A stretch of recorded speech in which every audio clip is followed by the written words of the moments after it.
Savez-vous que tout comme l'eau et la nourriture, nous avons tous des besoins émotionnels essentiels pour grandir? Il s'agit des limites, de la sécurité et de l'amour. Ces besoins ne sont pas optionnels. Pourtant, beaucoup d'entre nous n'ont pas vu ces besoins satisfaits dans leur enfance. Et non pas parce que les parents ne nous aimaient pas, mais parce qu'ils n'avaient pas des outils pour les satisfaire.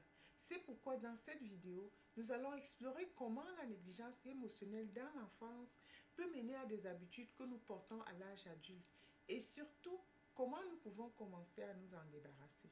Donc, bonjour, mon nom est Cécile Captieux. J'aide des professionnels comme vous à optimiser leurs ressources personnelles. Il s'agit de leur temps, de leur énergie et de leurs finances afin qu'ils puissent vivre du bien-être en atteignant leur succès. Donc, voici les trois besoins émotionnels essentiels. Lorsque nous sommes jeunes, nous avons besoin de ces trois choses pour nous épanouir émotionnellement. Il s'agit en premier des limites. Les limites, il s'agit d'avoir la capacité de pouvoir dire oui ou non lorsque on en ressent le besoin. Donc, c'est en fait lorsqu'on ressent le besoin de devoir se protéger en répondant oui ou non à quelque chose, même malgré que les personnes qui sont autour de nous sont des adultes.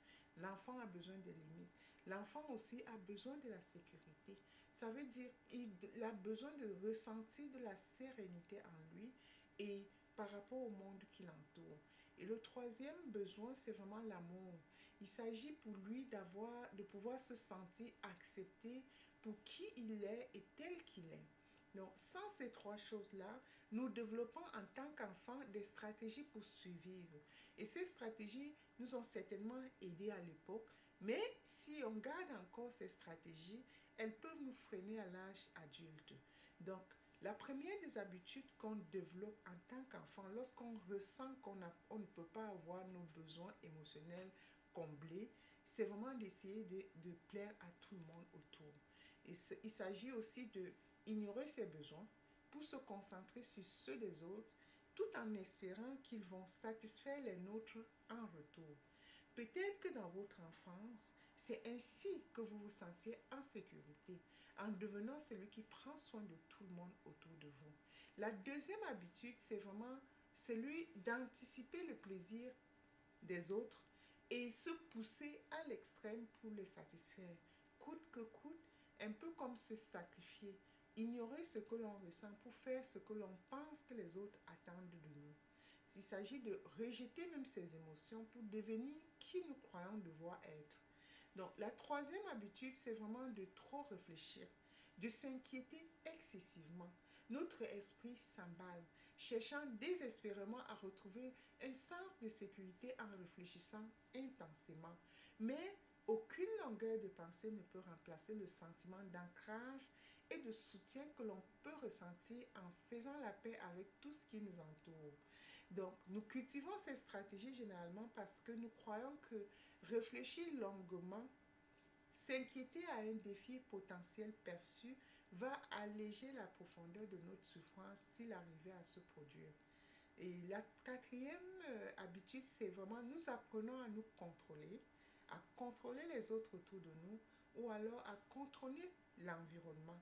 Donc, si notre expérience d'enfance était chaotique et imprévisible, bon, quand on parle d'enfance chaotique ou imprévisible, il s'agit généralement de l'enfance quand tes parents avaient peut-être divorcé ou alors quand l'un des parents n'était pas là ou les deux parents étaient tellement occupés qu'ils n'avaient vraiment pas le temps de s'occuper de l'enfant. Donc, ils négligeaient l'enfance. L'enfant est tout le temps à la garderie ou l'enfant est tout le temps avec des gardiennes ou des choses comme ça. Donc, ou alors, c'est aussi le cas des unions instables. Donc, dans ces cas-là, l'enfant se replie sur soi. Il apprend à se contrôler lui-même pour se sentir un peu plus sécure parce qu'il pense que ce n'est que la seule chose qu'il est certain. Donc, parce qu'on a tous des besoins aussi psychologiques. Donc, l'un des besoins psychologiques, c'est la certitude. Donc, l'enfant, dans ce cadre-là où il y a une instabilité autour de lui, il sait que la seule certitude qu'il peut avoir, c'est de lui-même. Et donc, il essaie de s'ancrer en lui pour se contrôler afin ressentir un peu de sécurité. Et donc, ce qui se passe, c'est que ce besoin de contrôle crée souvent plus de stress qu'il n'en résout. Parce que la réalité de cette stratégie nous maintient dans un cycle épuisant à l'âge adulte. Parce que faire plaisir, anticiper le plaisir des autres et se pousser à fond pour les satisfaire, trop s'inquiéter pour un potentiel défi et contrôler soi-même, les autres ou son environnement peut sembler vraiment normal lorsqu'on est habitué. Parce que ce qui se passe avec ces stratégies, c'est que plus on les fait, plus ça devient comme une identité pour nous. C'est un peu comme qui nous sommes. Pour nous, ça devient normal parce que ça nous définit déjà. Mais ces signes sont vraiment des besoins émotionnels non satisfaits. Et la guérison commence lorsque nous prenons le temps, premièrement, de se connaître, parce qu'il faut aussi pouvoir explorer ces besoins-là, les identifier et planifier comment nous allons les satisfaire nous-mêmes. Parce que ce n'est pas la responsabilité de quelqu'un de vous faire être bien, c'est à vous de vous faire bien et de ne pas laisser ce pouvoir à quelqu'un. Parce que si vous attendez que quelqu'un vienne vous faire être bien, vous allez certainement attendre longtemps parce que personne ne s'attend à ce qu'on lui donne cette responsabilité-là. C'est vraiment comme donner votre pouvoir ailleurs. So, dans ce contexte-là, le chemin vers la guérison revient vraiment à apprendre à satisfaire ses besoins émotionnels personnellement.